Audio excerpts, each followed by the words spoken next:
Welcome to Ignite Your Soul Connection Season 5.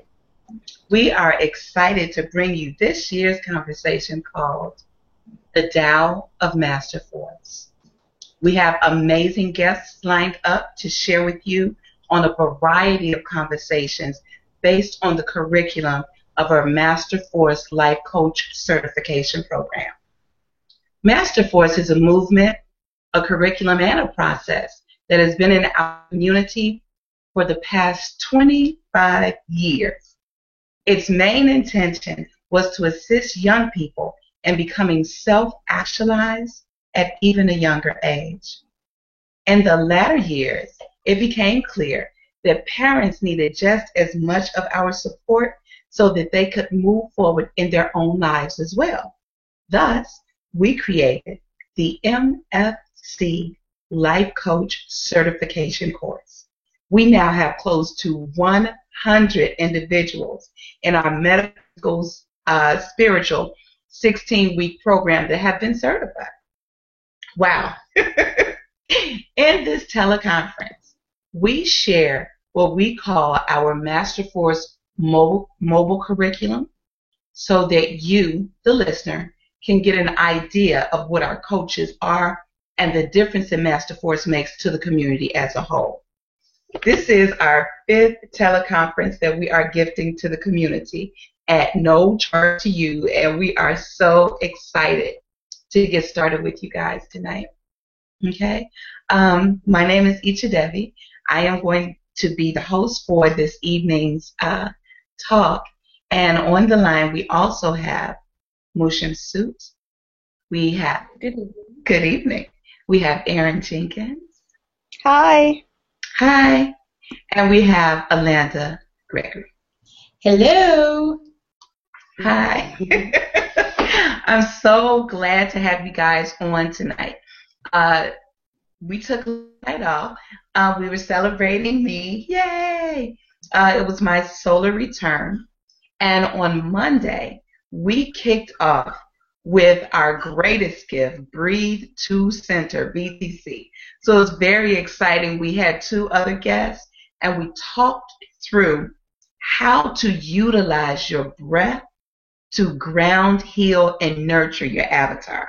It was super cool. So if you missed day 1, make sure you go to the Ignite Your Soul Connection Facebook page, and you will have an opportunity to see the playback that's there. We also have links for the upcoming nights that will share the information and let you know who will be coming up. And you can post questions and everything. This is an interactive teleconference, so take notes, post questions, and we will interact with you as it relates to the topics that we're sharing. Wonderful. So tonight's topic, we have 2 wonderful topics that are part of the mobile curriculum. The life quadrants, as well as the MARV. Now, these are a part of what we keep saying, the mobile curriculum. What are you talking about, Icha Debbie? Well, let me share a little bit about that. The Master Force mobile curriculum is a series of our flagship practices that we share as a gift to the community and to humanity and to the universe in general. And so anywhere you find a Master Force coach, whether they're at a speaking engagement or working with you one-to-one, this is some of the curriculum that we share across the board, no matter what type of work we're doing. So if I am out giving a seminar, we would start off with breathing or some form of this mobile curriculum, meditation or quietness, as well as if I'm teaching a course or working with my personal clients. So the mobile curriculum is literally the curriculum that moves around with each of the Master Force coaches. So just to give you kind of a heads up, like, what is this mobile curriculum? We like fancy words and acronyms, so, we like to have fun with the wordplay. So that's what we're talking about, the Master Force mobile curriculum. So to get us started, let's talk about the life quadrants. I'm excited about both of these topics because they have meant a lot to me. And the coaches that are here this evening are going to share what it has been for them as well. So we are going to jump in and get started. First of all, I'm going to ask everybody, how are you this evening? Alanda, why don't you start checking in with us? How are you this evening? I'm doing great. Very great. A lot better. I was down for a couple of days. I'm doing good. Very good. Doing really good. Thank you. Absolutely. And what about you, Erin? I'm doing great. I'm doing great. How are you? I feel good. I feel brand new. I was just born yesterday. Yes, indeed. So I'm starting a new solar cycle. I'm in pure excitement. What about you, Mushimsud? How are you this evening? I am doing fabulous, and I just want to acknowledge that Alanda is actually on this conference with us from Dubuque, Iowa, and that Erin is actually in Delaware. So everyone is not here in Chicago. So just so you know, we have coaches everywhere. Actually, we have international coaches as well. So I just wanted to make that point to everyone. Thank you. I like that. Thank you. We are worldwide, and we're growing more and more and spreading our vibration out even further than that. So that is wonderful. So we're going to jump right in with the life quadrant. What is the life quadrant? Who would like to start in with that? I'll start. Thank you. With the life quadrants is the MAPS. Well, is the mental, emotional, physical, and spiritual.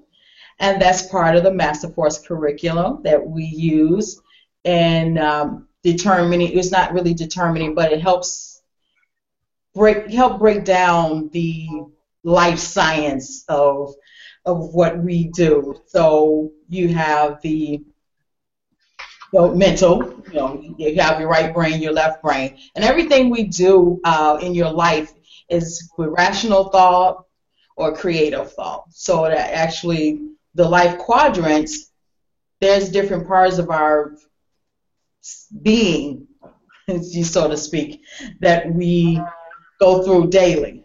So a lot of people don't understand when they don't understand it when you just get up every day or you're just working or going to school. They're thinking this is just daily life.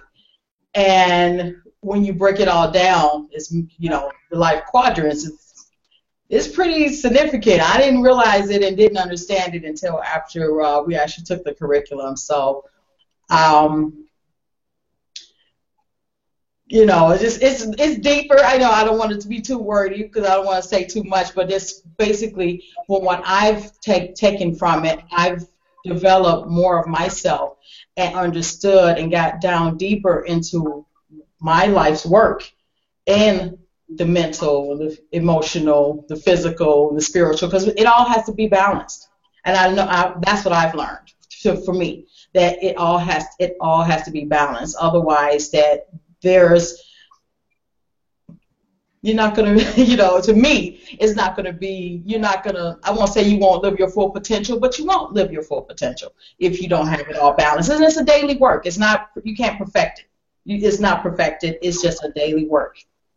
Oh, great. Very good. Thank you for sharing that. When you just said that, I got a visual of these 4 areas, the mental, emotional, physical, spiritual, and I got a sense of myself trying to balance in between all of that. So I can get that. And I think that the people that are observing this, they will be able to start to visualize, okay, I can start to drop this template down into my life and see how that actualizes. Why don't you check in, Erin? What about the life quadrants? How would you say about it, or what would you say about it? Well, when I think of MEPS, I think of self-care. Any issue that I have with self-care or any challenge that comes up, you always have to address the 4 different quadrants to have an effective solution to that challenge. So I always remember to check in with the 4 quadrants, check in how am I feeling mentally, how am I feeling physically? How am I feeling emotionally? How am I feeling spiritually? And you also have to address all four of those quadrants when you're addressing that challenge. So if you're fatigued, or if you're not feeling well, if you're sick, anything that comes up, if you're stressed out, if you're having an emotional breakdown, you really have to be mindful to address all four of those quadrants to successfully move past that challenge. Oh, it's getting juicy now. I like how we're digging into it. Okay, so first I see the template, and then now I can feel adding some more substance to it, of saying that it's almost like I see it like a little system.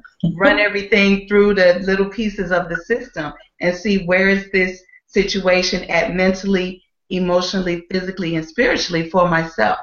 So I'm okay. So we question it out some more. So Mushimsu, why don't you add something else to this and flesh it out a little more for us? Yeah, that's very good. MEPS is part of our curriculum inside of what Alanda said, to offer us an opportunity to achieve balance in our life in general. And if we look at the way that we've been educated, 80% of our educational system teaches us from the mental quadrant, right? So mentally, we're always addressing life from the thinking, from the thinking, processing information. So you have reading, you have lectures, you have communication, you have the electronics. All of this is a mental stimuli, right? So if 80% of your life quadrant is mental, then that means the other three quadrants are way out of balance. Oh, wow. Okay. Right? Okay. So cells, most of us don't even realize that we're not in touch with how to learn through our emotions. And when we're teaching this class, one of the first questions we ask people is, well, how do you learn emotionally? And the answer is through your feelings. You learn emotionally through your feelings. So your feelings let you know that something is going on. So when you address that, I'm sad, right? I'm afraid, I'm angry, I'm hurt. When you address those, you give yourself a place to look from. So if you understand or overstand how you feel before you act, you literally can take that through the other three quadrants and support how you should operate through them. Right? Mm-hmm. So getting some knowledge inside of how to learn from your emotions is part of MEPS. Then you have the physical. So on the physical side, you want to be able to nurture yourself at the physical level based on how you understand food. Food talks to your body. So the question is, when you eat, are you eating live food or are you eating dead food? Right? You can hear that. So if I'm eating live food, then I'm communicating to my body, we are alive. And we're continuing to live. And we desire to live. If you eat dead food, you're communicating to your body, we are dead. We are dying, and we will continue to die quickly. So the question becomes then, what is live food? Live foods are foods that are nurtured from the sun. Dead foods are things that are processed and killed and, dead before they get to your body. So then you have a choice in how to communicate life or death to your body. So that's the physical quadrant. And then the spiritual quadrant. Most people think that you learn about spirituality through church. but you don't. Church teaches you religion. You learn about your spirit through your personal intuition, your connection from the inside, how you maintain and sustain yourself through your connection to source energy. And that's not something that someone has to give you. That's something that you need to connect to from inside. So you can hear that that quadrant is very imbalanced in our life because 80% of what we do is mental. You know, and Erin made a very good point when she talked about when we're out of balance and our body is not well, we have to address all four of those quadrants to bring us back in balance. If you only address one, then you don't reach the core issue of what caused you to go out of balance in the first place. Does that support Icha? It really does. I'm taking mental notes right now. I've been connected with this curriculum for some time, and it's still, there's always so much depth in the learning. There's always something new to come through. So now as you're speaking this forward and sharing all of the different ways that you could learn to nurture and support your life inside of these four quadrants, it even makes it fresh and new again. So I know it's fresh and new for the people that are hearing it for the first time. And I was just even thinking to myself, I'm excited about having the opportunity to go back and watch this over and over and take notes again. Really, for real, because I can see how valuable this is. Oh, wow. Good work. Very good. So as we have fleshed it out a little bit further, we see that this is really a highly evolved technology that we have an opportunity to use to literally balance our lives. That's exciting to me. I'm going to go ahead and say it. I'm excited. I am. I'm excited because I know a whole new group of people are going to be introduced to this work. And so when I think about it in the form of our personal life, that's what I want to hear about next, because one of the things that people know about all of us is that we're Master Force coaches, executive coach, and practicing and learning and growing and out doing these things. However, I think it's really important for people to know that our work is the work of a practitioner. So whereas there is the energy of having a lot of information, again, that's mental.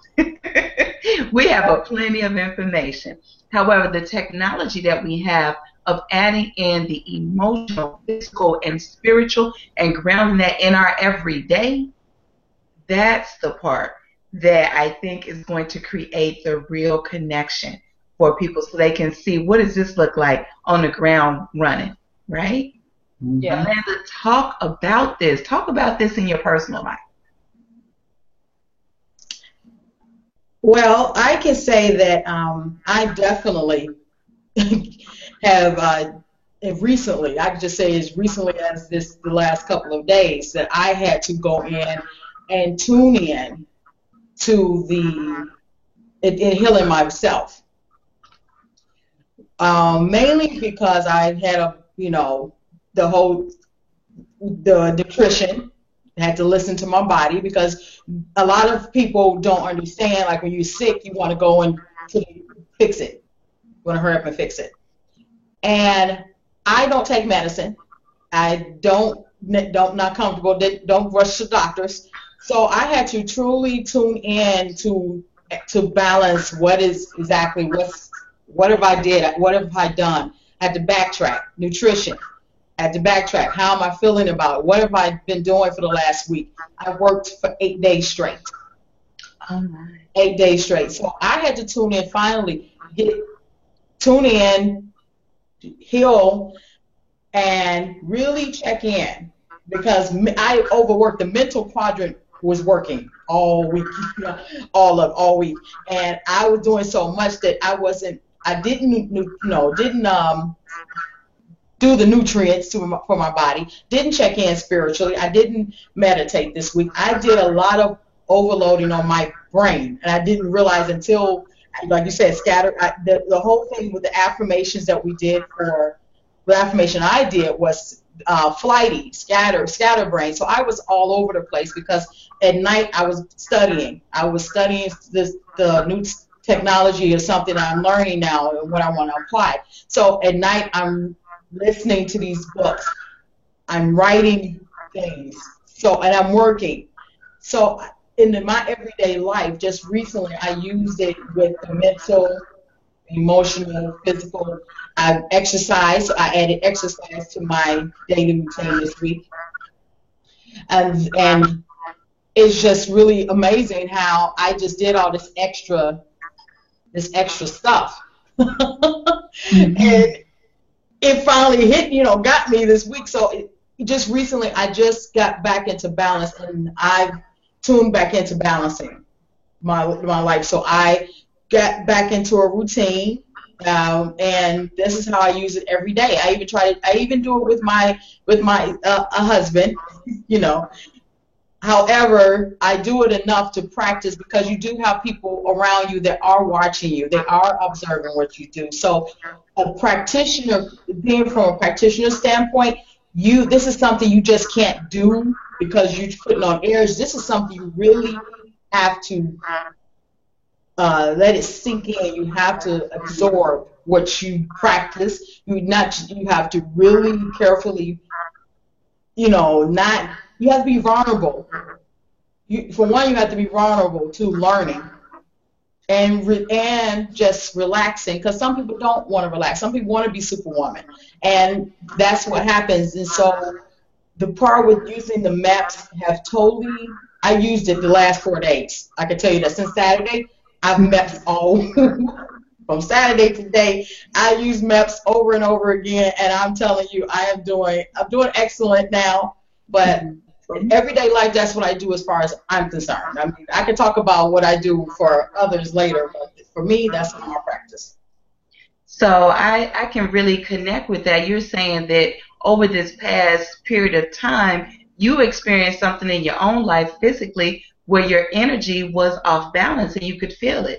And you could feel that you had been off of your MEPS for a while, so you went back to it to put yourself back in balance. Mm-hmm.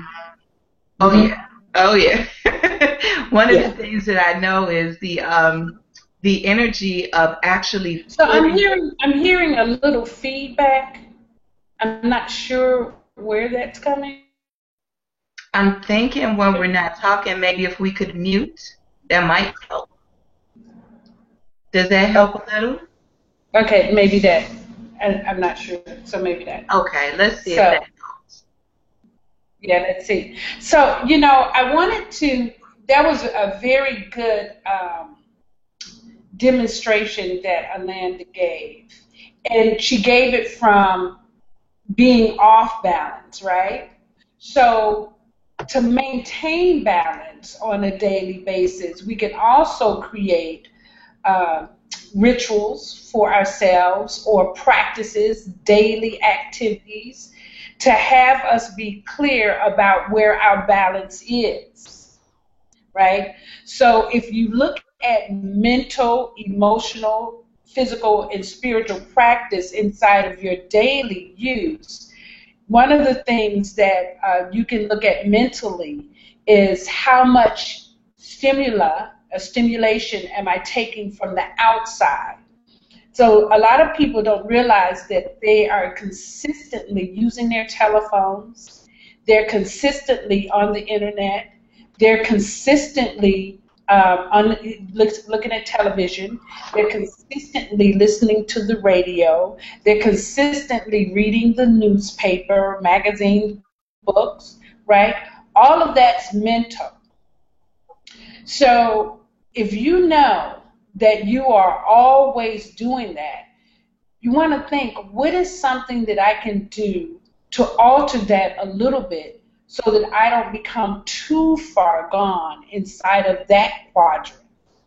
So, one of the things that I did when I was raising my children was they could only have 2 hours of television a day. and that included morning, afternoon, evening. And then when the Nintendo games came out, they had to share that time with Nintendos. So we didn't have the television on all day in the background. There were not these frequencies. So now if you have your television on all day, then you have the radio on in the bedroom or the bathroom, you have the computer on, you have all of these frequencies that are going on in your house, right? And everybody is picking up the frequency. So now mentally, most people are so stressed that they don't realize electronics that are, accessing their brain. So mentally, you can shut down some of those machinery and just be with the people in your space. And then emotionally, really checking in with yourself, getting so connected to who you are, being so intimate with you that you know how you feel all the time. You can feel when something takes you off. You can feel the energy of other people when it distorts you on the inside. So you want to know, how do you feel? And at any point that you feel a certain way, instead of going into that feeling, really seek to raise your vibration. Don't allow feelings to take you down into a tunnel. Really make a choice to feel what you feel, and then get clear about why you're feeling that, and then raise the vibration before you act on it. Physically, you know that you need to exercise every day, even if it's walking, even if it's just walking, right? You need to do something because the body is designed to move. It is not designed to sit still. When you sit still all the time, when you lay in the bed all the time, you're literally telling your body, we are stagnant and we're ready to die. Okay, your impulses, your energy is like wanting to do something and you're just laying there still, shut down, okay? And so physically, you want to make sure that you're moving. You want fresh water. We all practice drinking alkaline water as much as we can. Fresh water, alkaline water is best. And then, again, eating whole foods, fresh fruits and vegetables. Physically nurturing your body to the point that it knows that it is loved, it is cared for, it is appreciated. And then spiritually, allowing yourself silence, solitude, time to just be at one with yourself, knowing how to sense when your intuition is speaking to you so that you can be in the flow of life instead of always having something in your ear telling you, outside of yourself what to do. When you gauge yourself inside of that quadrant, you allow yourself access to your higher self. And then you can listen more from a standpoint of, how do I accomplish the mission that I came to Earth to do? Instead of, okay, I got to go make some money, I got to get a job, I got to eat, I got to be entertained, I got to go find me a man, I got to go find me a woman. All of those are external things that drive you from your ego, and they are not from your higher self, and they're not from yourself either. They're actually dictated to you by a matrix that's set up in society. So I'm going to get off of that soapbox because I see where I was going. But does that answer, Aaron, you might have something to add to that. That was funny. Well, I guess the only thing I would add is that my breakthrough really came when I attended Isha's AMP Up class, and the AMP stands for Avatar Maintenance Program. And in that class, I really learned how to, like you said, listen to my body and just really be more compassionate with myself and just be a lot more gentle with myself. And that helped me with self-care, because instead of, like you said, pushing through, like I have to get this done, I have to make this money, I have to keep working, I have to stay busy, I actually took the time to listen to my body if it was tired I could take that time to relax. And particularly during this time, during the holy days, it's really important to listen to yourself, because going with the flow of the earth and the seasons and everything, right now is really a time to be still and to be quiet and to refocus your purpose, if you're on track with living your purpose, if you're not happy, those types of things. So the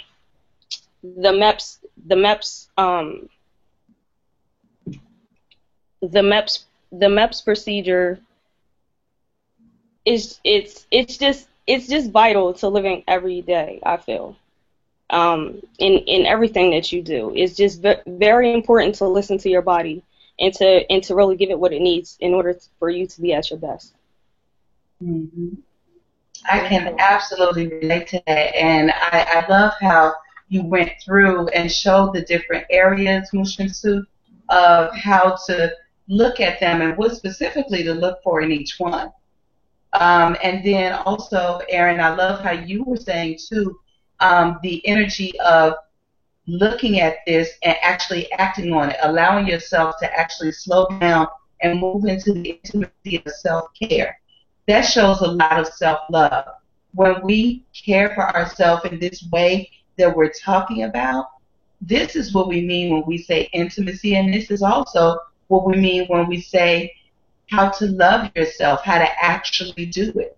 When you take your time and your energy and your attention to go through and literally look at these quadrants and think to yourself, okay, I know that I've been watching television all day and I've been on the phone all day, but now that we're all at home, let's put a little basket and put all our devices in it and let's hang out for a little while. Let's just sit down and talk together. So that's on that mental side. And then I love what you said, Mushinsu, about the intimacy of knowing how you feel at all times. And you could feel that moment when something shifts. And then in that moment, to the best of your ability, choosing the higher vibration and choosing to stay inside of a tranquil space. And if you come outside of the tranquil space, to get yourself back to it as expeditiously as possible too, because sometimes that will happen as we're learning and practicing. And then the physical, I love the way we call it conscious movement, because we like to add our attention and intention to it as we're moving our bodies in time and space, and we're moving them with a lot of care and nurturance. And inside of a love conversation too, I love my body. That's how come I move it. One of my favorite ones, I call it dance break. I have a playlist, and so that means it's time to stop working, dance break. So that is powerful. Fresh water, I heard you say, fresh food and fresh air, and having your body know that it's love. You know how I feel about that, Avatar Maintenance Girl. And then creating the space for silence inside of this spiritual quadrant. I like that because I think even as powerful for practitioners already on the path too, because if we're so used to always listening to even a meditation, still that's input from outside. Yes. To get silent with our breath. And if you go back to day one, BTC, we'll show you how to do that breath. But getting silent inside of your breath and just being present. And then what you said, how do I move forward in my mission versus the other things that I do in the world, such as work and such as be distracted in different areas and ways. And which, everything is in balance. We do have to spend time with others. However, realizing that our primary work here is our spiritual work, and that this is how we support it and still live in this world and enjoy everything. So I love that the life quadrants. You see me, I'm drawing all kinds of diagrams and so forth, because it's really coming alive for me as you all are explaining it. I know that we are going to jump over and talk about the MARV too, but I really want you all to touch on an area to say, what about the MEPS? What is the one that you find the most challenging? Which one is the most challenging for you, just personally? As you live your life every day, and even as you observe inside of your work with your clients.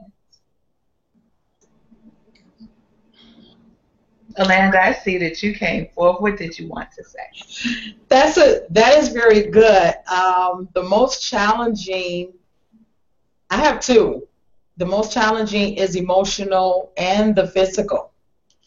I think most of my life I've had a balance of mental and spiritual, and because both eliminates the need to pay attention to emotions and your physical being, because you think one cancels out the other. So being that emotions, you can cover that up. A lot of people, your ego can pretty much, you can not be emotional. You can actually deal with it through another way. So you can be spiritual. And I can say, coming from a spiritual background, the most challenging is emotional and physical. And the emotional is because I've grown up to hide my feelings. As we were taught, you have to be tough. Women in our family had to be tough, and you don't take no stuff off of anybody. And so being vulnerable to being open is very challenging, and to deal with other people with their emotions. When I had my first client, after I became a coach, my first client, I had to really, really, really tune into emotions, even with the people around me. But as far as a client was concerned, I had to deal with it in such a way that I had to hear them. You know what I mean? So not just hear them, I had to really have compassion for them. I had to understand and listen and see myself in them, and understand that there's nothing wrong with feelings. So I learned how to be more open with my feelings with my clients. And the physical part, I say, because, as I said, I did it this week. I totally ignored, I did some physical exercise, but I ignored some of my physical being with the mental. I overloaded in mental stimulation this week. I want to say more so spiritual. I did my meditation. I did meditation or whatever, but the most challenging, I can say even now, is emotional, because I still go back and fall back into some self-conversations that I've grown up with. And I have to really check in at that time, like, hey, where is this coming from? You making this up, So that is those are two to me. Like I said, growing up I went to school, I was, considered, I was a smart kid, so I was always have to be smart, and then we went to church. So I either had to be smart, or very spiritual. So we didn't deal with those two. So this is very challenging, because in my adult years, in the last 5 years, I'm dealing more with those two than the other ones. I think I won't say I have it down to a science, because I don't, because I said it's a practice every day. But I really every day I check in with how do I feel, how do I allow others to feel around me, and give them that space to do it. So those are the two I would say. I have two. The emotional and physical.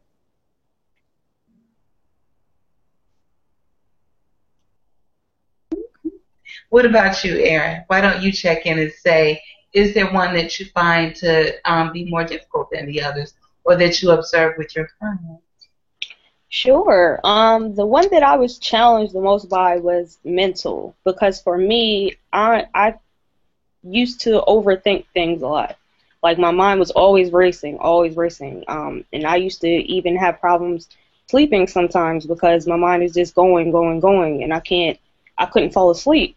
So for me, it was a bigger challenge to be able to quiet my thoughts, which is a common practice with meditation. Just be able to stop your thoughts completely and just completely be silent. Also to reprogram your thoughts, the negative conversations that you have with yourself.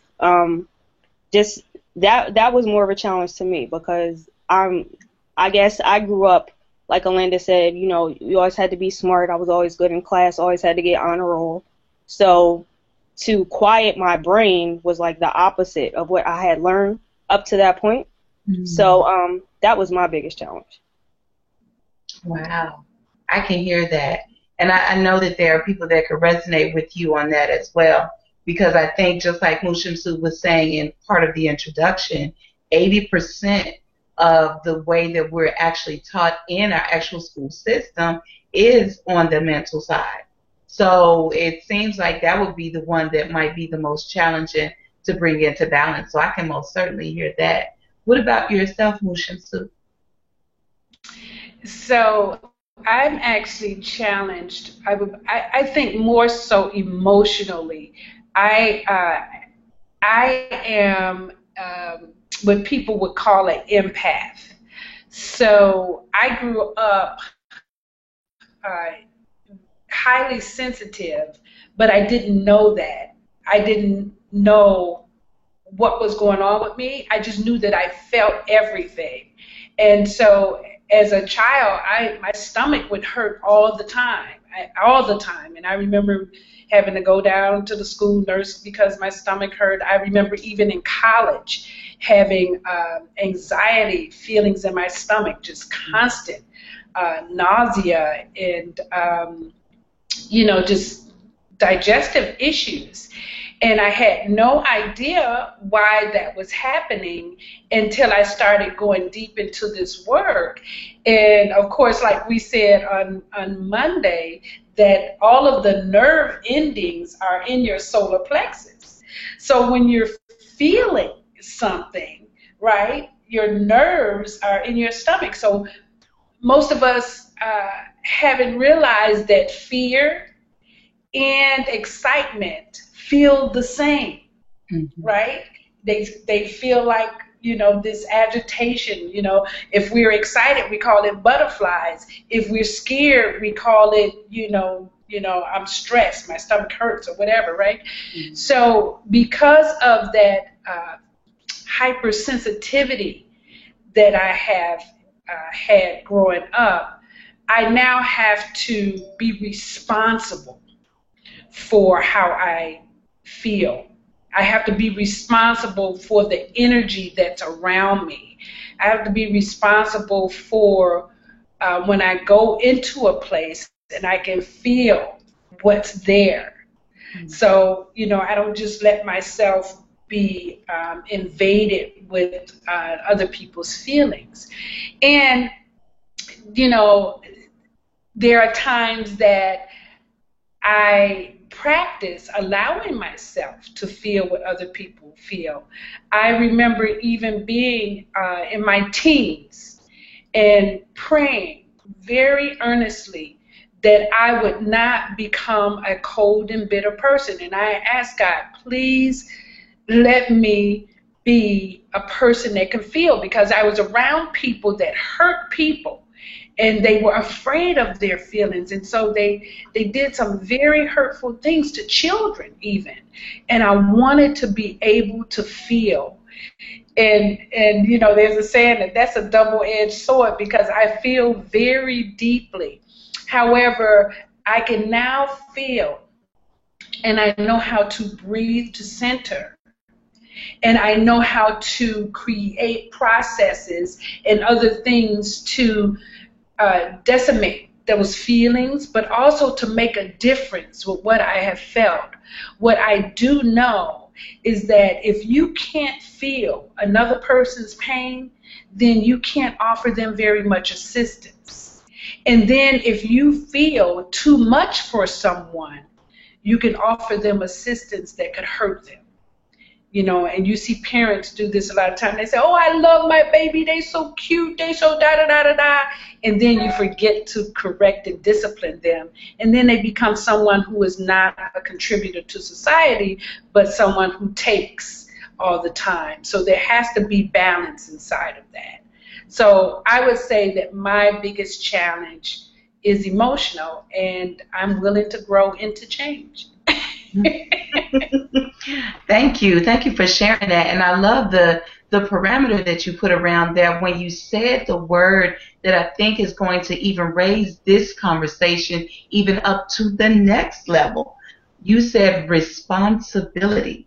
You said I am responsible for how I feel and how I manage my energy. Yes. That's very powerful. When we can take that energy on, that frees up the space completely. Because I know, I am now clear that my sensitivity is my gift and I am responsible for managing it. Yes. That's powerful because now nobody's a victim. That's very liberating. Yes. Just as simple as that, just one word, simply it eradicates that whole conversation. When you really look at what that does, that is remarkable. It's absolutely remarkable, and it's important, and I wanted to take the time to say it because something that is that remarkable and that simple is something sometimes that we'll overlook because, to be responsible, it takes courage. So we may want to, go another route with that if we're not used to activating our courage. We support each other in activating our courage. So good job. And I know I can even tell, and I always have felt this every time we do the Ignite Your Soul connection. I can feel literally that the work and the words and the vibration that we're sharing is literally going out and changing our communities in Iowa and in Oregon and here in Chicago at a cellular level. You're in Delaware, girl. I didn't put you in Oregon and everywhere else. My goodness. as soon as I saw her face, I said, "Oh, well, there must be some energy in Oregon as well." What were you gonna say? That's okay. Right? Isn't that something? So we're gonna wrap up a little bit of the MEPS. I'm gonna give you guys an opportunity to say some last words about that. But one of the things that you viewers will find is that this energy and this information is kind of interwoven. You see, I like to dance. I did a long dance session today, so I'm still moving. But you'll see that this information is very interconnected. However, before we do go to the next topic, I do want to put a little bit of closure around this. And I want the ladies, if you have any last things to say about it, Alanda and Erin, please say that. But Musha Masood, I really do want to ask you, this is an additional question, but it's important to me. I would want for you to share to close this part off why you actually added it to the curriculum. So Alanda and Erin, if you could share your last thoughts around MEP, we'll wrap that portion up, move to Marv, and then Musha Masood will guide us out of one and kind of into another. We'll figure it out. Go ahead, Alanda. I want to say that from my experience and just from the work that we've done and the people I work with, MEPS is such an important and integral part of society that this is so important that everybody needs to have just a little bit of this. If people understood that they can balance themselves and they have control of their lives just with this technology, just with MEPS alone, we can change our paradigms so significantly, just one person at a time. And I just love this curriculum in whole, but MEPS to me was a game changer for me. The next one you're about to talk about is too, but this one was really a game changer because if you don't understand this, it is going to be a challenge to understand or to grasp the rest of the Masterforce curriculum. And that's how I grasped it. I grasped it with MEPS is important to at least get to know so you can absorb the rest of the curriculum. Because if you don't have a beginning mindset and listening to the MEPS, understanding it, everything else just, that's how I see it. I see it from that way. Because I think if I couldn't move past that, I wouldn't have been able to get to the rest of it. That's how I couldn't. Very good. Thank you for sharing that. The grounding word that I heard inside of that was game changer. That resonated with me deeply. Thank you for sharing that. Erin, what about yourself? Any final thoughts about the MEPS technology? Well, just to go along with what Alanda said, I feel it's very important as well because everything starts with you. The better you know yourself and the more balance that you have within yourself, the better you can affect other people, the better connections you have with other people. And it really does spread. It really does, people do pick up on those vibrations, and it does change people as well. So it creates a domino effect. So I would say it's very imperative because, if you don't have a grasp on yourself, it's like Alanda said, it's very difficult to do pretty much anything else. So that's my final thought. Thank you very much. Sue, please share some about why you included this groundbreaking technology into the Master Force curriculum. It's important that we are clear that the type of education that we're receiving in regular school is not about you getting to know yourself. And for us, what we say is that you are the most important person in your universe.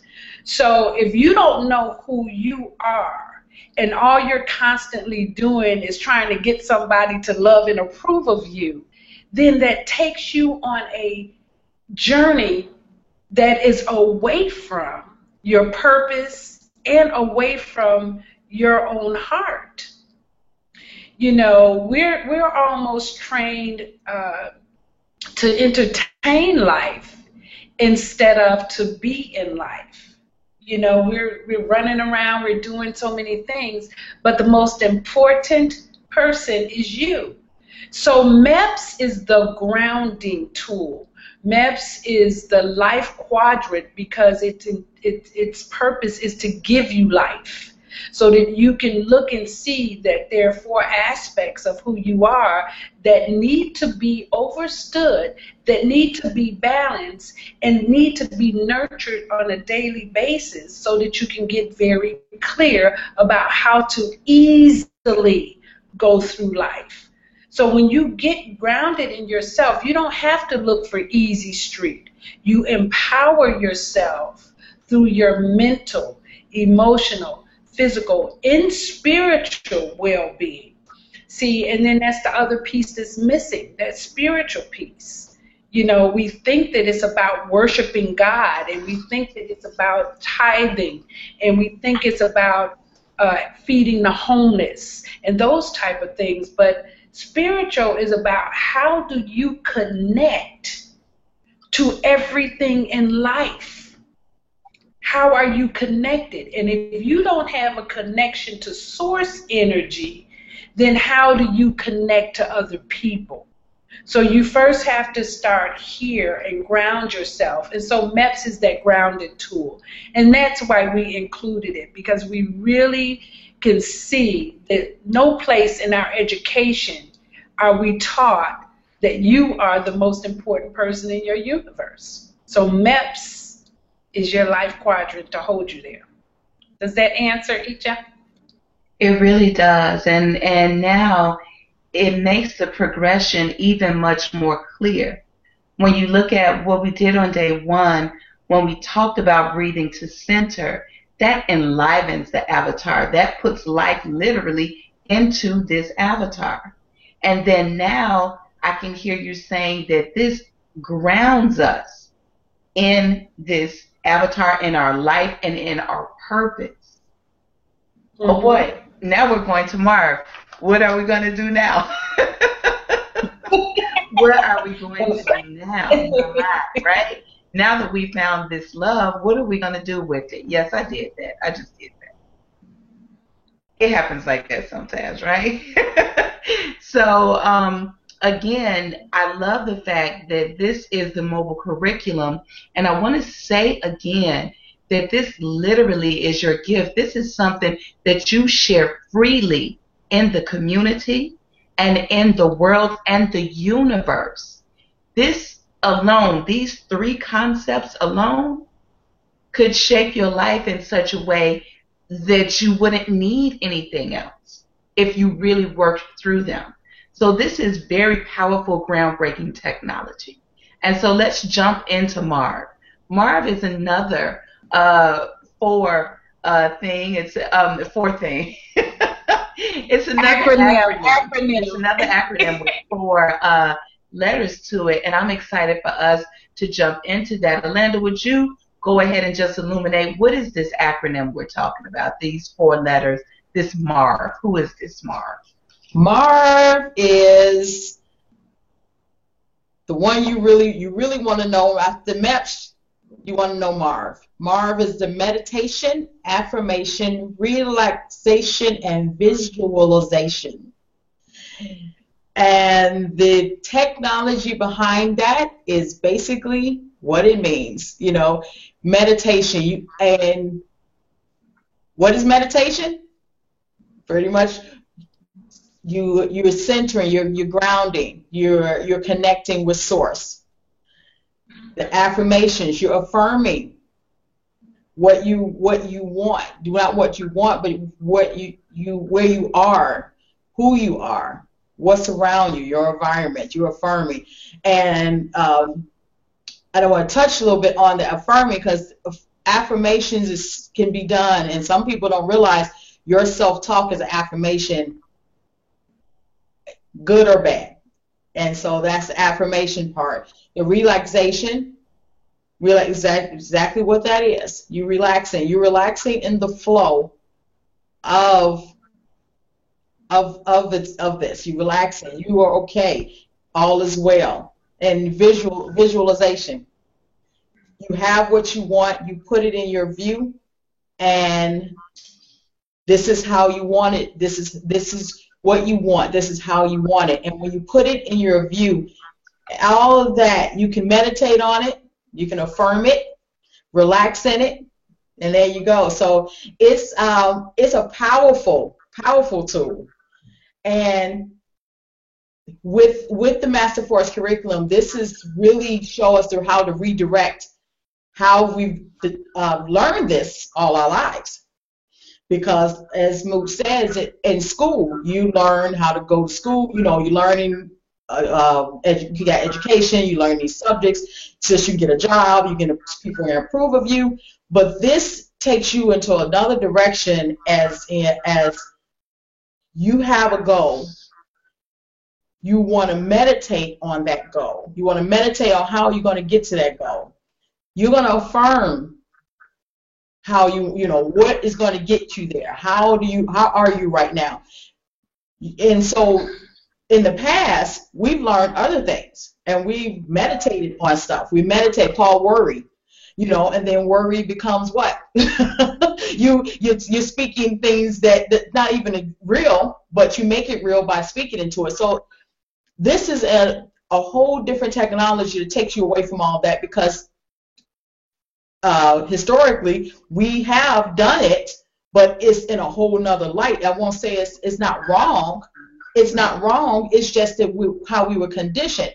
And this is teaching you to reprogram all of that, to reprogram and get you on the right track, and to put you in a more grounded part of life, that you are assistance to other people. You are a light on the path, because other people are going to look to you with that. So a lot of people don't know how to do it. So this is, to me, that's another powerful tool to me after MEPS. This is oh my God. I was excited when I actually started putting it all together, and when I did start putting together the course and did your course, I just got excited because like, oh my God, it works. You know, you learn it you learn it in the Masterforce curriculum, and it is. And when you apply it, learning it and when you apply it, it all just really just flows. And that's the realization part. Absolutely, I can certainly hear that. Absolutely, that it sounds like the application inside of the work. Right there. That sounds like pure application. And again, we said we're not philosophers, we're practitioners. Absolutely. We actually step into and do the work. Now, Erin, why don't you check in a little bit too about what is the MARV technique and how do you embody that in your work with your clients? Okay. Well, the MARV technique, to me, it does two things. The first thing I feel that it is great at is getting into the flow of life, because I feel like we've been programmed to try to control the outcome of a lot of things in our life. Like if you, if you work really hard, you'll get that job, but that job might not necessarily be meant for you or be in your best interest. So I feel like the MARV technique allows you to get into the flow of life. You know, with the relaxation and with the meditation, you're connecting to the source, and that's where your divine plan comes from. The second thing I feel like it's great at is it allows you to be a creator. So like Alanda said, if you do have a goal, or if you do have a mission, or if you do want to live your purpose, you can use this technique to bring that into fruition, to manifest that with the 4 steps. Very good. Absolutely. I can hear that. So Mushimsu, talk a little bit more about these 4 steps. What is this MARV technique, these 4 steps we're talking about? It's so exciting to listen to to Alanda and Erin talk about this inside of their own practice and application with themselves and their client. And I just want to say how this curriculum came into being a little bit. When I was 17, I broke my hip, thigh, and knee, right? I fell through the bleachers at a football game. And when I got to the hospital, they had to cut off my new jeans. That was big at 17. You cutting on my pants. That anyway, is big for a 17-year-old. Right. I had just bought them. But anyway, I ended up being in traction, laying on my back, with the string attached and a weight at the end of the bed, pulling my femur bone away from the cut so I could heal. And that meant for 3 months, I had to use a bedpan to go to the bathroom. And somebody had to wash me up. I couldn't get out of the bed. I couldn't do anything for myself. And that was a very challenging time for me at 17 because I had been a very independent, very active, athletic person up until that point. And so I began willing myself to die because it just, and the doctor said, well, you may not have use of this leg, because of how severe I had hurt myself. And I had a roommate. Her name was Rita LaSure. So we had 2 Ritas in the same room. My name used to be Rita. It still is. But anyway, so after being there for 3 months, one of my teachers from high school, Mr. Baker, came in and he gave me this book called The Power of Your Subconscious Mind. And I know for those of you who have been around me, you hear this story frequently. And I want us to be clear that there are things that happen to us to initiate us onto the path that we've come to find our purpose in, right? So I opened that book and I read the 3 chapters on healing. There were 21 chapters in that book. I read 3 chapters on healing and began applying that process that very night. And it had everything to do with meditating, affirming, relaxing, and visualizing. You know, I visualized three little men knitting my bones back together. That was a Friday night. Now you got to get, I had been there for 3 months and it had not improved. But I started that process on Friday night, and Monday I was able to, the doctor was able to look at my x-rays and said, wow, you contacted God. You must have contacted God. And that was part of my visualization, that he would say, it's a miracle. And I said, well, can I go home? He said, well, not so fast. He said, we have to put you in a body cast. He said, you have to wear this body cast for about a year, and we will change it every 8 weeks. And the body cast has to dry for 24 hours. So we'll stay late tonight, put it on you, and then you can go home by tomorrow. Well, this was important to me because it was the day before Christmas Eve. And I was not wanting to be in the hospital. I had already been in there for all the fall holidays. I did not want to be there on Christmas. So they put me in the body cast. And it was interesting because the next day when it was time for me to go home, they couldn't contact anyone in my family. They couldn't find anybody. Either the phones were disconnected or the phones had changed, whatever. There was nobody available to pick me up from the hospital. So here I am with this body cast ready to go home, and my best friend happened to call, Joyce. She's on the other side now. But she called, and I'm crying because I want to go home. And she said, let me ask Daddy to come get you. And so her father and her younger brother, Zali, ended up coming to pick me up to take me to their house. And I ended up being there for a couple of days. So now you can imagine, as life went on, I began using those processes. I began meditating on anything that I wanted to target. I began affirming. Relaxation is about trusting the process, trusting life, trusting the universe.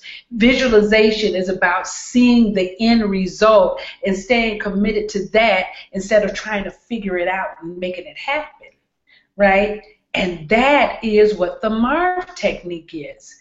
Now, if we taught that to children at a young age, they would be far more successful in everything that they do, and they would be self-actualized.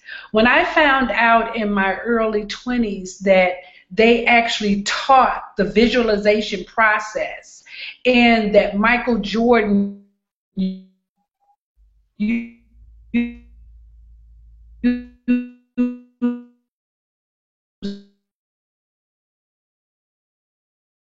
Breaking up just a little bit. The last thing that I heard you say was Michael Jordan. System called the Student Visualization for Academic Achievement. And I actually created that for my son when he was 12 and put it onto a repeat cycle so that at night when he slept, it would just play. And what it had in there was relaxation for his body, affirmation for his achievement in school, and then visualizing himself walking across the stage of graduation. So you can hear that full cycle, and, I'm so grateful for the teacher that challenged me by giving me that book. And then I really am appreciative that I had the ability at 17 to know that this was something, that would ground me, and that I've been able to use that now, and now being able to share it with you. And I apologize if that's such a long story, but I share it because I want you, too, to hear how your stories can make a difference for people, and that, sometimes the struggles that we go through are significant for us to get clear about what our gifts are. Icha, I apologize. That is wonderful, and I thank you very much for sharing that. Sometimes, like you said, it is very important for us to see, first of all, a way to tell a story from an empowered standpoint. Yes. At no point in that story did you make yourself a victim. So again, that's that theme of responsibility. And then telling it from that standpoint, we're all empowered now because the things that have happened to me, now I can see them differently. And I can say, okay, well, if this happened, it must have been in my path for a reason. So let me visualize what change needs to happen, affirm it, and relax in it. I can see that now. I can see that connection. And so some of the work that we do as life coaches is that we are aware that our experiences and our stories, they do teach people. And so it's wonderful that you shared it. I'm glad that you did. Absolutely, because you put it. There were a lot of gems in there. So very, very good. Wow. I'm really resonating with that. And I'm specifically not sharing anything additional just in that moment so people could let that sink in. We have maybe heard it before, but that's powerful for someone hearing that for the first time. And it's powerful to show how you overcame what you experienced in a way from your point of clarity, of understanding that this is a part of my life journey and it's actually happened for a reason. So that lends a lot. And I want for everyone that is listening to this to know that every single situation and circumstance that you have experienced is literally a part of your spiritual growth and development. We obtain our spiritual maturity by moving through these experiences that we have with wisdom. So we observe, oh, okay, this is what happened, and then we go back and we add the wisdom to it. So that really lifts that story up even to the next level. This is what we talk about. We're always talking about we're ascending. We're taking everything that has happened in our lives, and we are bringing it into the vibration of love. That's what ascendancy is. Everything that happened, even breaking your hip, thigh, and knee, in the energy of love. And so the meditation, the affirmation, the relaxation, and the visualization to create a new outcome. That's the power inside of the technology that you shared, inside of the story that you shared. So, I could see it. I like it. Absolutely. I want you to say in your daily life, how does it work? Because I could see, you said that happened in a situation where, there was actual something that people might call a big event. But if I'm just going to work every day and so forth, how does this work in my everyday? Alanda, how does it work in your everyday? Oh my gosh, it works so much. It surprises me sometimes. I'm one of those people too that always have a funny story. And this past weekend, it surprised me so much that the Marv technique worked really quick. I had some plans for a Sunday, and I had overscheduled myself. And so I was planning on Friday that there would be a power outage, and that way I can get out of one thing to do something else. Well, there was a power outage. But it wasn't, I just realized that my word was very powerful at that moment. I don't doubt it, but every day there's a reminder how powerful my word is, and especially as close as the work that I'm doing as a practitioner, and then my own course that I'm doing, and then taking your course. Every day I realize that we are getting in certain levels of our just connecting with our higher selves, and we get so close that sometimes I surprise myself, like, oh, whoa, I did say that, didn't I? And so with the whole... Isn't that something? Alanda, now what you said is really powerful, and I just want to take a pause in that just for one moment. What you said is really, really powerful.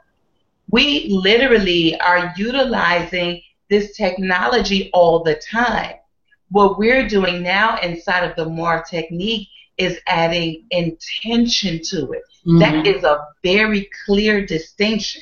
And yes. So even those of us that are practitioners, there are times when we might become separated from our mindfulness. Yes. And, we might affirm something that's contrary to what we actually want to create. And we can see clearly that the universe is non-partial. Gravity is going to make something fall no matter what.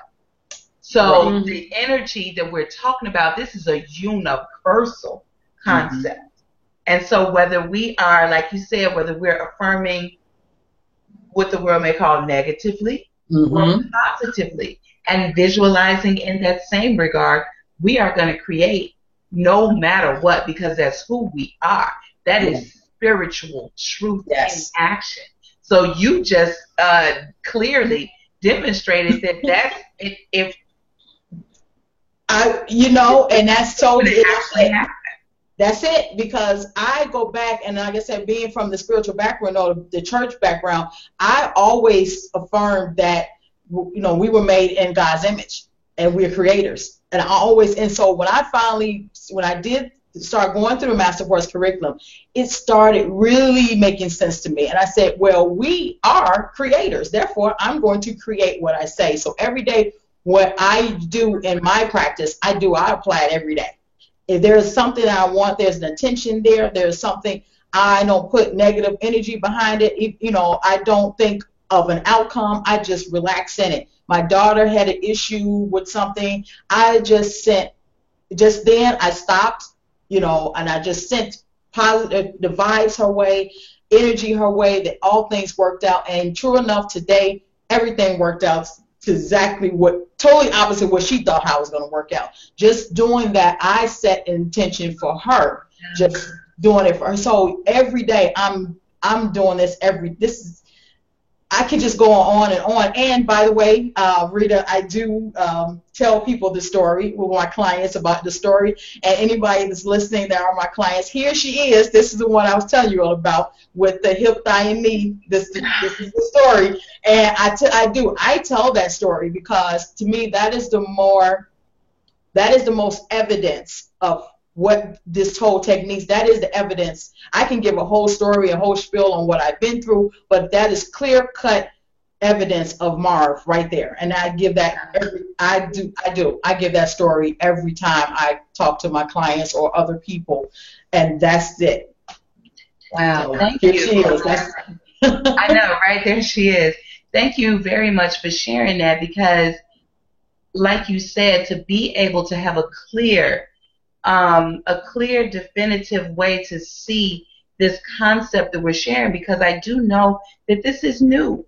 We are sharing. That's the reason why we call it technology. This device, this phone, this is called technology. However, this is outside of our avatar.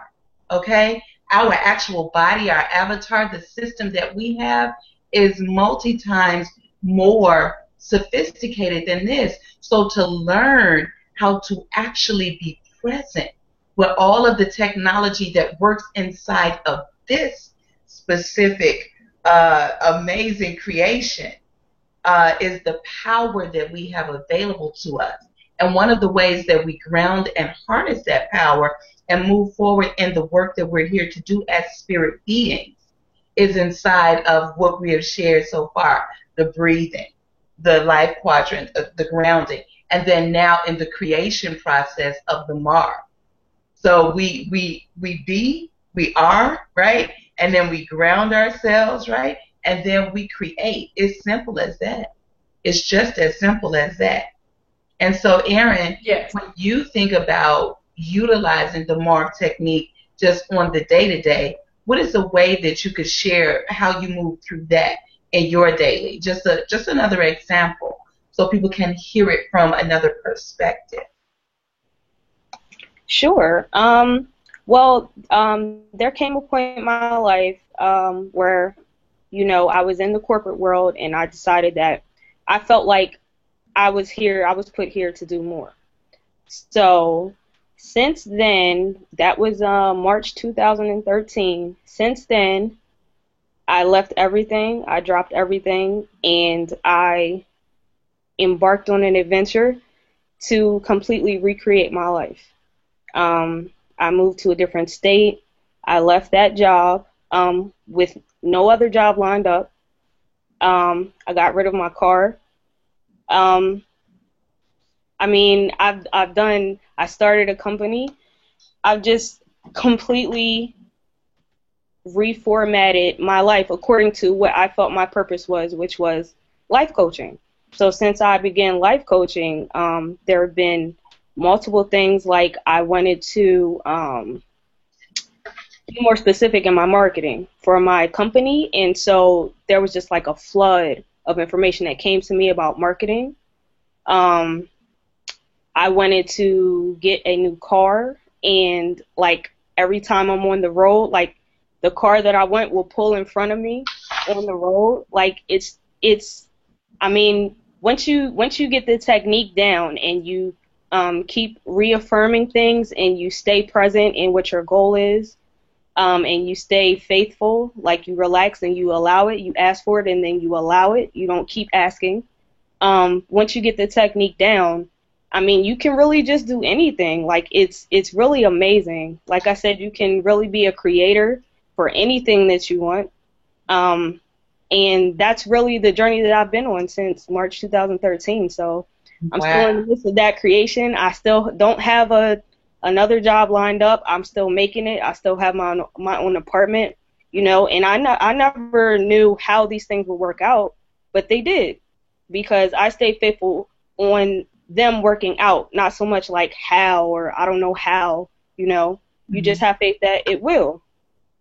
And it did. That's powerful. That is really powerful. Trust in the process of the universe. I know that a lot of people that may observe this, they'll see maybe one of our Facebook pages and they'll see that that's something that as Master Force coaches we affirm from time to time. Trusting the process of the universe. This is what we're talking about. Being inside of these universal laws and moving inside of the wisdom that they give to our lives, and then trusting the process to play out just like gravity, just like when I dropped the pen. It literally actually happens that way. I will say this. I am looking at because I'm producer and host all at the same time. And of course I'm looking at our time frame, and I'm just so grateful that we have had this time together to share. And I can see that we're getting to a point of wrapping up. So I wanted to lay that out there. Mushimsu, please go ahead. And yeah, and I will be brief. However, I do want to share a very realistic daily application that I use less frequently now, but I have sons. My oldest son is 36 and my youngest is 19. And I also was a widow at 25, where my husband was stabbed by someone because he had beat them in a chess game. And after he beat the guy a couple of times, the guy came back to wherever they were playing and asked him to step outside. And when he stepped outside, the guy plunged a knife into his chest, and he died on his way to the hospital. So you can imagine that left a fear, right, about men, my sons. I had witnessed other deaths in my family from men around me.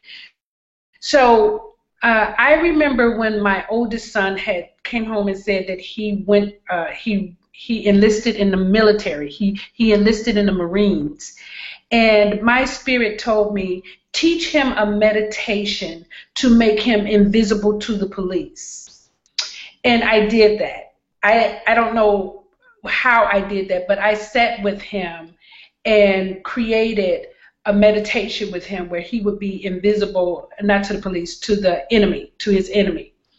Then as my children and the men around me went out into the world, I would put around them this bubble of protection, you know, and I would literally visualize a bubble of protection. And I remember being on a field trip one year with a group of students when my youngest son called me and told me that he was actually, you know, he called me from a strange phone, and I answered, and he told me that the people who were coming to get him couldn't reach him because his phone had died. And I was in North Carolina, and he was in Chicago, and I said to him, I can't help you. I said, when is the last time you spoke to them? He said, an hour ago when I got on the train.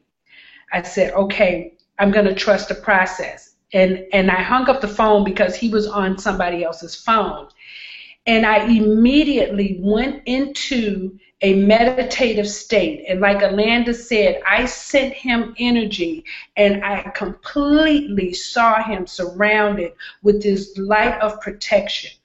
And in my heart, I just let it be that he was okay and it would be okay. And I went to sleep. Now, the reason I know I went to sleep because of when I woke up, I heard the phone ringing, and he was calling me from his phone. And I answered, and he said, Ma, I've picked up, they picked me up, I'm okay. And when things have happened with my sons and my daughter, they tell me, they say, Mom, you taught me that God is with me in everything that I do. So even when I'm afraid, I imagine this shield of protection around me all the time. So I'm saying to you, please put that protection around your children, because I've seen the opposite. I've heard many mothers say, you better stop doing that or someone is going to kill you. That's the same effect. That's the same effect. Please stop saying that to your children. Please stop telling them that if they keep doing something, they're going to get hurt, because you're speaking that over their life. Please put a light of protection around your family, around your sons, around your mate, around your daughters. God is with them, even when you're not. Thanks, Icha. I was letting that moment of silence roll through. Thank you. Absolutely. I'm collecting myself yet. To share that, it becomes more and more clear to me that the vibration of that love that's moving out. And the more people, when you see this video, share this video with people that you know that have children that move in and out of situations that would need to know this information of how to utilize this technology to visualize love, safety, and protection around yourself, around your children, your family, your mate, your community. And as we echo that energy out, that's how we reverberate tranquility inside of our communities. Yes. This is an opportunity to address everything that's going on from a vibration of love. I think it's very wonderful that you shared that, because it is a clear opportunity to address it. Yes, step to it, and let's step to it differently. This is a way. Okay? So to place that love on it and around it. Wow. Amanda and Aaron, please, we're going to get ourselves ready to close out. But before I do the closing, I would like for you to share, please, if you are still sharing clients.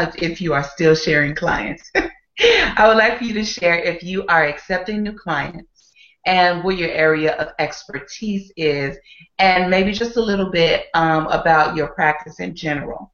So we'll, give them a way to be able to reach you and contact you.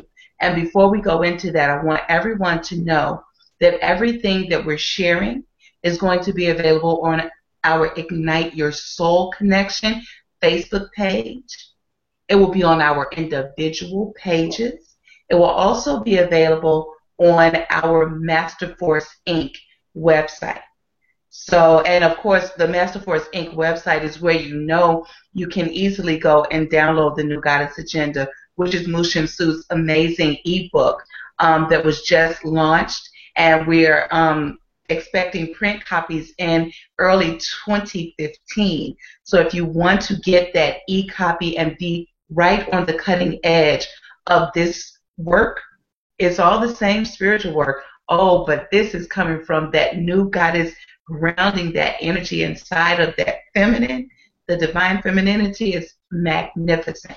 So again, Master Force Inc. is where you can grab that. And she may share a little bit as we close up about some of her other endeavors, etc.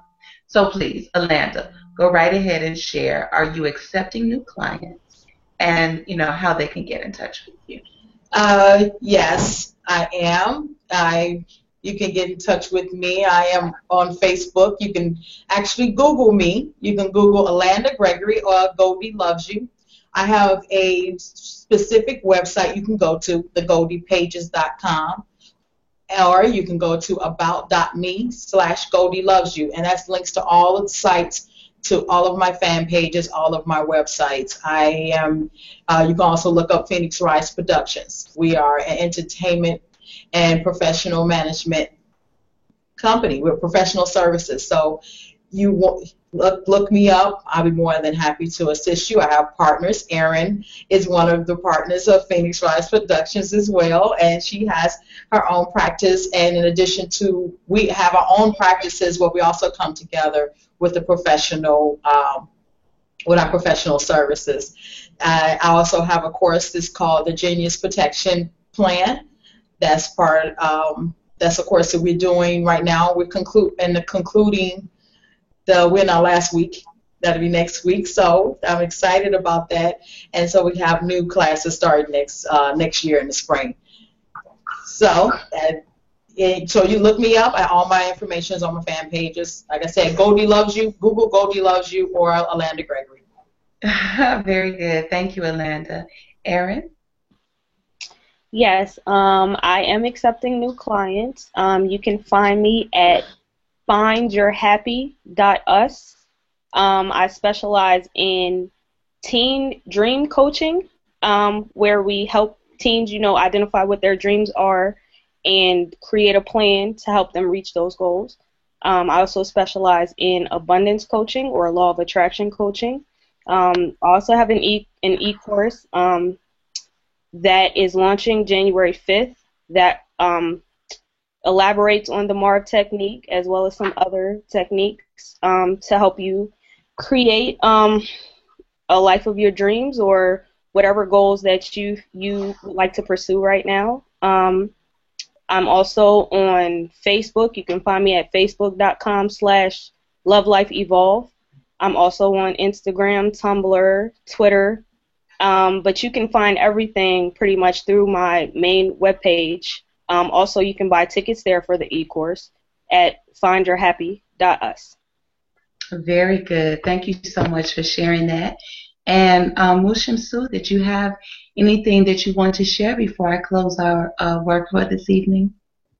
Well, I just want to acknowledge Alanda and Erin for the amazing work that you guys do together as team, and the amazing support that you always offer my person inside of Master Force, along with Icha. You guys, you're just amazing. I can't say enough about how good you feel to my life, and I'm so grateful that you're here. All of the coaches offer some element of deliciousness to me. And that is just so awesome. And Icha, thank you for mentioning the New Goddess Agenda. You can find it on masterforceinc.com. We will be forming New Goddess Circles in the coming year. I also want to acknowledge that this weekend is the solstice, and we'll talk more about that tomorrow and Friday. But prepare to really align yourself with the energy of nature, the energy of the universe. This is the time to be still, to seed, to visualize. It's not a time to be shopping and hanging out. It is a time to be with family inside of a nurturing conversation of love and appreciation and acknowledgement. So the world has trained us to spend our energy. So be careful. Let's stop doing that. Let's learn a different way in being with ourselves and being with one another. So thank you, Icha, for facilitating this, and for Alanda and Aaron making your time available, and for your expertise and your knowledge. I'm so appreciative of all three of you. Thank you. Thank you. You're very, very welcome. And I would like to thank everyone for joining us tonight. We invite you to listen tomorrow, where our topic will be expert projects. Won't you like to know what that's all about? And we will have special guests tomorrow, Xavier Fox and Teresa Lugo. Okay?